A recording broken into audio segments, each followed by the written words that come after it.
200 horsepower Yamaha, 4-stroke. Look at the bore, man. Excellent condition. Still got the home marks, clean motor, no salt water problems.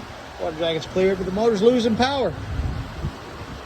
Some young apprentice did some work on it and got the timing belt wrong initially. That's how we met the customer.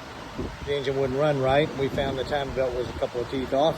We fixed that and he's been running about a year, but it's progressively losing power. So we did some testing with it all together and running and found the valves leaking, but want to ensure they're good or bad. Now we've got the cylinder head off, which is also very clean. Hit it. This thing is a pretty new engine. I mean, so we'd like to see that going about 22 to 24 next. And that was less than 20.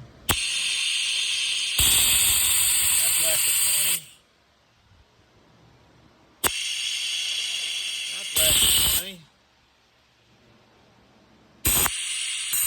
Hey, we got one right at 20. All right, now let's flip the head up. Let's do the other side. That was the exhaust. This is the intake side. I gotta put my finger over the injector hole.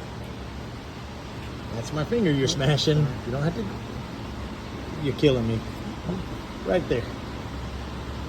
Ready? Yes. That was leaking like hell. Ready? Yep.